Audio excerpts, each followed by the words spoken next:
गरीब जो होता है ना वो ज़ीनी गुलाम होता है। ज़ीनी गुलामी को दूर करने के लिए तो 1,24,000 पैगंबर आए थे। कैमरा ऑन है, बता तो रही हूँ। मुझे समझ नहीं आती कि जियाला कौन है। मलक रियाज किसी का जियाला नहीं है। सिंध में भूखा मरने वाला इंसान ही जियाला है, मतलब अपनी मर्जी से चूज किया। पटवारी कौन है? पटवारी एक गरीब भूखा मरने वाला इंसान, खुद को मजलूम कहने वाला इंसान। और मुझे इतना गुस्सा और अफसोस आता है कि जब उस पटवारी ने पहले गुर्बत का रोना रोना है, उस जयाले ने पहले गुर्बत का रोना रोना है, उस यूथिये ने पहले गुर्बत का रोना रोना है। जब उनसे कहा जाना है कि तुम बदलो, तुम कोशिश करो, तुम मेहनत करो, तो वो कहेंगे नहीं नहीं नहीं, ऐसी किवें करिए, हम कैसे करें? ये तो हुकूमत की जिम्मेदारी है। हमें करोड़पति बनाना हुकूमत की जिम्मेदारी है। हमारे घरों में महल बनाना, हमें सहूलियात फराम करना, हमें फ्री में खाना पीना, बिजली, गैस, हर चीज़ फराम करना, वो हुकूमत की जिम्मेदारी। अमीर ये सब कुछ नहीं करता। अमीर अपनी रिस्पॉन्सिबिलिटी खुद लेता है, वो मेहनत करता है, वो कोशिश करता है, वो बार बार नाकाम होने के बावजूद भी मायूस नहीं होता, वो कोशिश करके तो हासिल करता है। तो गरीब क्या करता है, वो एक दफ़ा कोशिश करेगा, वो हार जाएगा, मायूस हो जाएगा। मेरी किस्मत में ये लिखा था, जो अल्लाह को मंजूर पे मेरी नाउज़ुबिल्लाह अल्लाह ने किसी की किस्मत बुरी लिखी हुई है।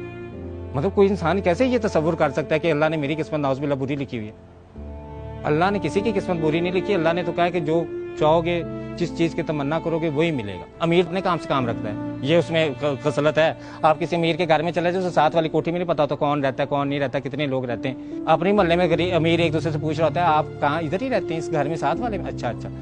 तो गरीब से पूछ लो तो गरीब सारे मोहल्ले का चस्का लेने जाएगा, किसके घर में क्या हो रहा है, किसके घर में कौन सी लड़ाई हो रही है, किसकी बीवी किसके साथ सेट है, किसके साथ अफेयर है, किसका किसके साथ क्या हो रहा है।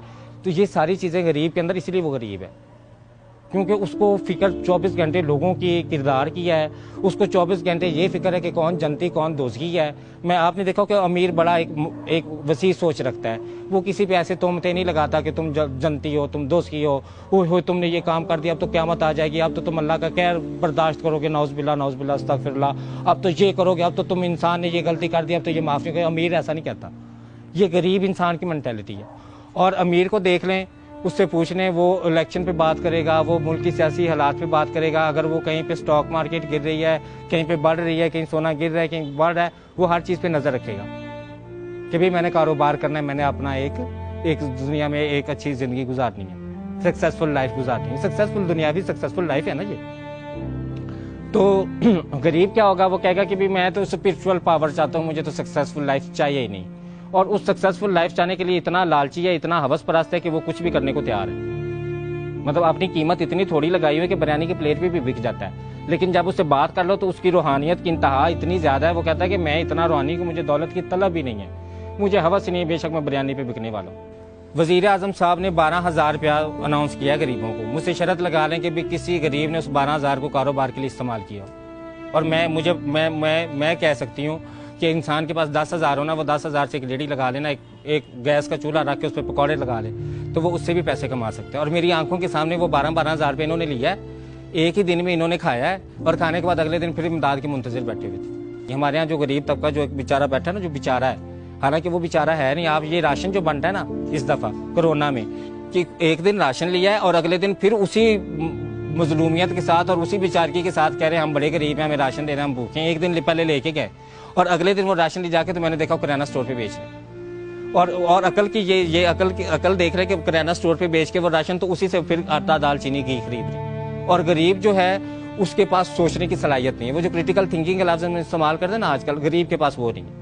और जिसके पास क्रिटिकल थिंकिंग नहीं है, वो एक ही डगर पे लगा हुआ है, वो एक ही माइंड सेट पे लगा हुआ है कि मेरा बाप भी यही था, मेरा हम गरीब ने गरीब ही मरना है, ड्राइवर के बेटे ने ड्राइवर ही मरना है, कुक के बेटे ने कुक ही मरना है, मिस्त्री के बेटे ने मिस्त्री बनना है। ये कहाँ से चीज़ें निकली हैं? ये मुहावरात निकले ना हमने, और ये गरीब ने खुद ही बनाया हुआ है। और अगर उनसे तालीम की बात कर दी जाए, उनसे शऊर की बात कर दी जाए, उन्हें कह दिया जाए कि भाई आप तालीम हासिल करें, तो वो कहेंगे ले इतने 16 पढ़े कड़े अफसर बन गए। मतलब कि हमारे यहाँ मेंटालिटी क्या है कि अगर तालीम हासिल करनी सिर्फ अफसर बनने के लिए, उसको कारोबार के लिए इस्तेमाल करने में, उसको आम जिंदगी के रोज़मर्रा की ज़िंदगी में इस्तेमाल करने में वो इंटरेस्टेड नहीं है। नौकर गुलाम है, नौकरी का लफ्ज़ ये गुलामी। आप किसी की भी नौकरी करें तो वो आपको इतनी उजरत दे दे कि आप अपनी सिर्फ खाना खा सकें। तो गुलाम के साथ क्या किया जाता था? कि गुलाम से सारा दिन काम करवाया जाता था, आखिर में उसको इतना खाना दे दिया जाता था कि जिससे वो पेट भर के वो खा ले, उसको वो जोड़ ना सके, वो बचा ना सके। तो आजकल भी गरीब जो है वो नौकरी के लिए परेशान है। आजकल हर मिडिल क्लास बंदा, हर लोअर मिडिल क्लास बंदा अपने बच्चे की नौकरी के लिए परेशान है, कारोबार के लिए नहीं। कोई नहीं कहता कि मैंने इसे इंटरप्रेन्योरशिप इसको दिलानी है, मैंने इसको कारोबारी बनाना है, मैंने इसको तजारत सिखानी है। अब मैंने ये चीज़ें कुछ नोट की अमीरों के अंदर। एक तो अमीर पंक्चुअल होते हैं, वक्त के पाबंद होते हैं। एक जो कमिटमेंट करते हैं ना वो पक्की करते हैं, उसके लिए अपनी सेहत ख़राब करनी पड़े, उसके लिए अपनी खुशियों को कुर्बान करना पड़े, उसके लिए अपनी ईद बकरीद जो भी उनकी फैमिली मैटर्स हैं उन सब को कुर्बान करना पड़े ना, वो सब को कुर्बान करता है। वो एक विजन जिस पे वो काम कर रहा था ना उसे हासिल कर लेता है। और एक अमीर की मैंने और सबसे अच्छी आदत ये देखी है कि वो फजूल खर्च नहीं होता। मैंने अक्सर अमीरों से कहा कि भाई तुम लोग इतने कंजूस क्यों होते, तो वो हंस के कहते हैं कि हम इसीलिए अमीर हैं कि हम कंजूस हैं।